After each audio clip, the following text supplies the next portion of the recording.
السلام عليكم ورحمة الله وبركاته.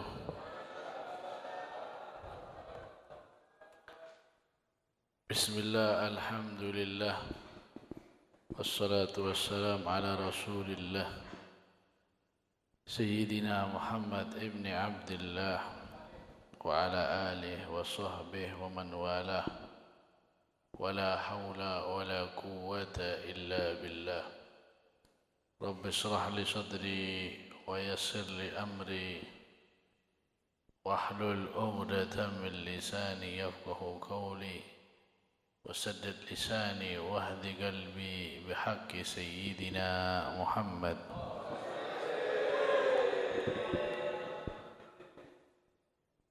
أما بعد،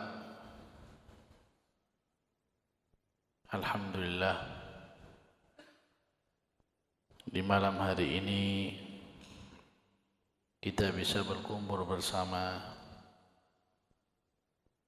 di tempat yang mulia ini, insyaallah. Mudah-mudahan langkah kaki kita menuju tempat ini semua dihitung sebagai pahala, dicatat sebagai amal kebaikan bagi kita semua. Amin ya rabbal alamin. Yang kita muliakan bersama para habaib, wabil khusus Al-Habib Abdullah bin Alwi As-Sagaf, Habib Nizar bin Syekh Abu Bakar, Habib Agil bin Agil, Habib Abu Bakar bin Ali As-Sagaf, Habib Muhammad bin Abdullah As-Sagaf, Habib Umar Al-Haddad, dan seluruh para habaib, wabil khusus Al-Ustadz Al-Habib Ahmad bin Hasan Ba'agil. Mudah-mudahan beliau diberi panjang umur, sehat walafiat. Guru kita semua, Kiai Haji Nur Khodes Mustari, mudah-mudahan beliau diberi sehat walafiat, tulul umur insyaallah, sehingga bisa menjadi rujukan kita semua, bisa menjadi pembimbing bagi kita semua. Amin ya rabbal alamin. Para asatid, Ustadz Munir, Ustadz Marzuki Hasib, Ustadz Khalili, Ustadz Ali Zainal Abidin bin Haji Nur Fuadi, Ustadz Baihaqi, dan semua asatid yang hadir di tempat ini, hadirin yang dirahmati oleh Allah. Kita semua Jam'iyah Ahlus Sunnah wal Jamaah sedang berduka karena kita ditinggal salah satu ulama kita, pejuang Ahlus Sunnah wal Jamaah, seorang da'i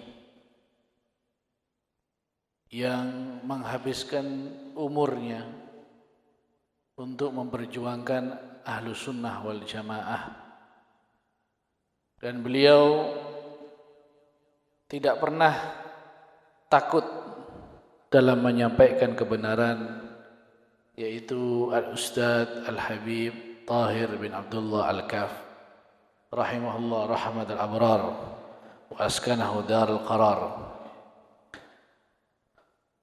Dengan ditinggalnya kita oleh beliau, sungguh kita sangat bersedih,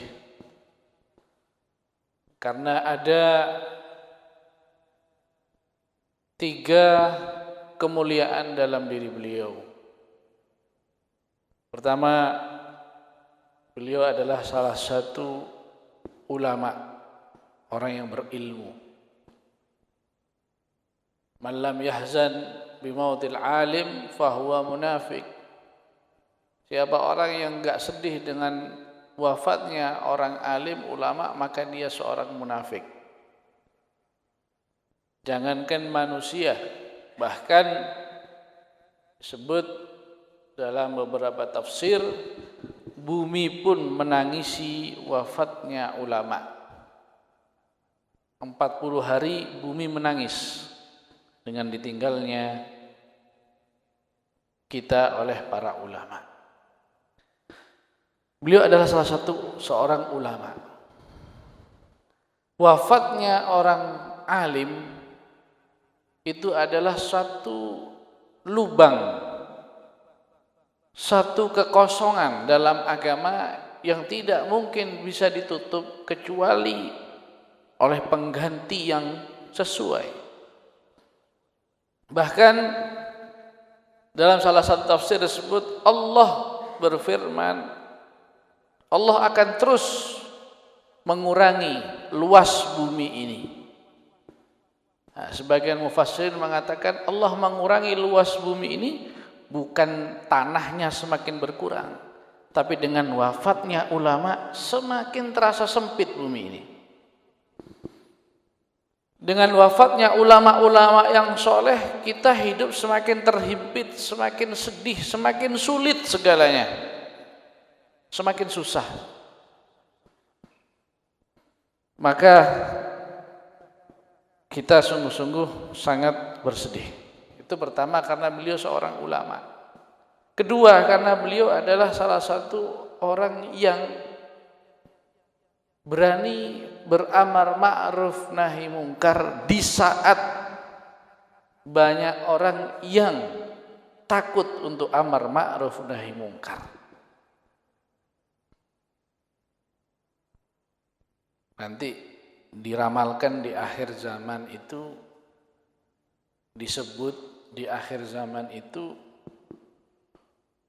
tanda akhir zaman itu, begitu bejatnya manusia di akhir zaman itu, sampai-sampai yang terbaik di antara mereka itu adalah orang yang tahu kebenaran tapi tidak mau menyampaikan kebenaran. Orang yang tahu melihat kemungkaran tapi diam, tidak berani mengingkari kemungkaran. Nah, itu saat-saat itu sepertinya sudah tiba. Kita sekarang ini tahu kebenaran tapi nggak berani menyampaikan kebenaran. Ngomong kebenaran siap-siap di penjara sekarang. Ngomong kebenaran siap-siap dikatakan sebagai orang gila. Itu zaman sekarang. Bahkan yang mungkar dianggap benar sekarang. Bayangkan, akal kita nggak nyampe sekarang. Benar dalam hadis disebut yasirul halim khairon. Orang yang berakal, orang yang pintar itu bingung kalau hidup di akhir zaman. Kenapa?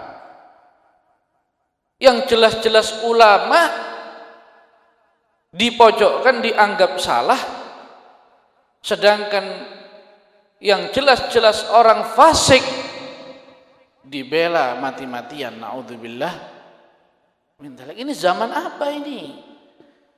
Kok kita sampai di zaman kita mojokkan ulama demi membela orang fasik? Naudzubillah min dzalik. Kalau kita sebelumnya kita terus memuliakan ulama, sampai di zaman ini kita tidak bisa merasakan lagi ulama itu betul-betul mulia. Enggak. Ulama sekarang dilecehkan, dihinakan, dipojokkan. Naudzubillah.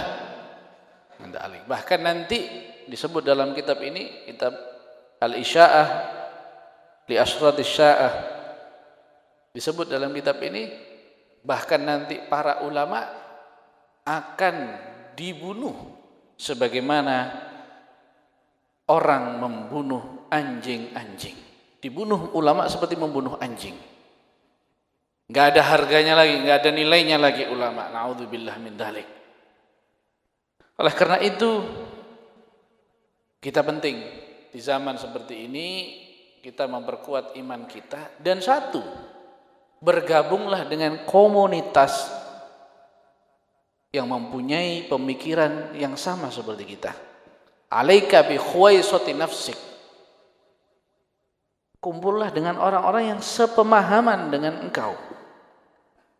Percuma engkau sampaikan kebenaran ke orang lain, nggak akan diterima, nggak akan dipercaya. Kumpullah dengan orang-orang yang mau menerima pemahamanmu, yang sepemahaman dengan engkau. Kemudian yang terakhir, Al-Habib Thahir bin Abdullah Al-Kaf, selain seorang ulama, selain seorang yang amar ma'ruf nahi munkar, beliau juga salah satu dzurriyyah, anak cucu Rasulullah sallallahu alaihi wasallam. Cucu Nabi Muhammad SAW. Kalau kita enggak sedih dengan wafatnya salah satu cucu Nabi Muhammad sallallahu alaihi wasallam, perlu dipertanyakan iman kita. Mengapa? Karena mereka Ahlul Bait, keturunan Nabi Muhammad SAW, mereka adalah pengaman kita. Maka sekarang saya mau tanya, mana orang-orang yang biasanya maulutan baca Ahlul Baitil Mustafa Tuhuri itu mana? Baca Ahlul Baitil Mustafa Tuhuri sekarang di masjid-masjid, musola-musola Ahlul Bait, habaib dilecehkan.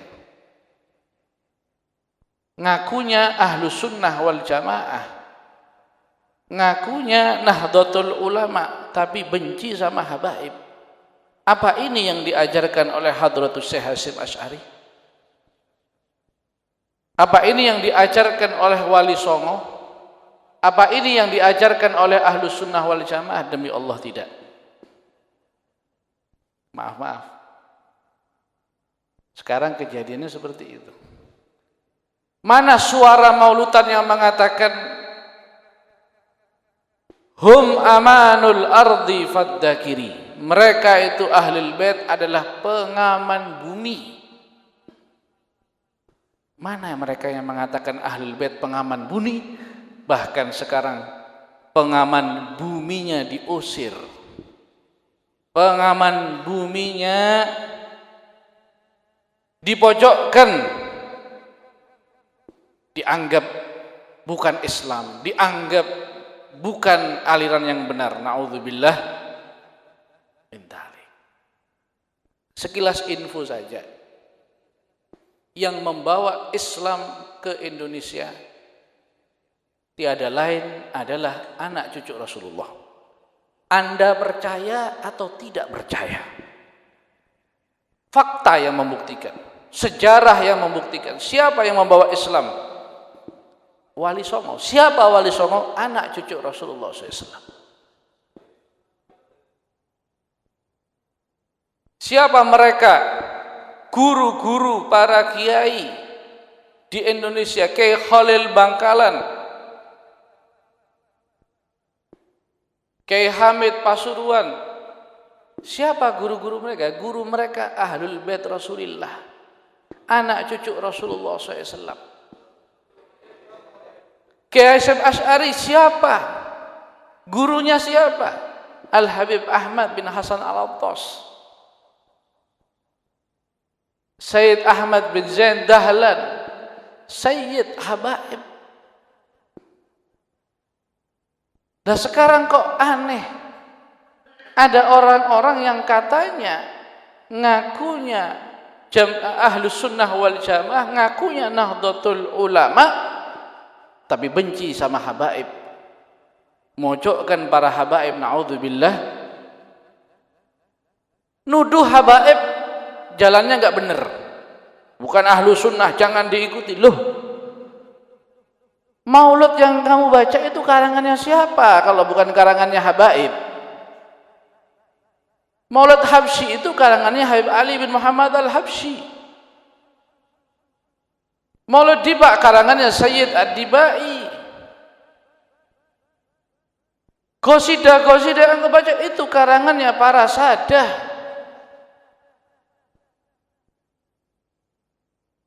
Ya Rasulullah salamun alaik ya rafi asyani wad daraji adfatayya jiratal alami ya uhailal judi wal karami. Ini syairnya siapa?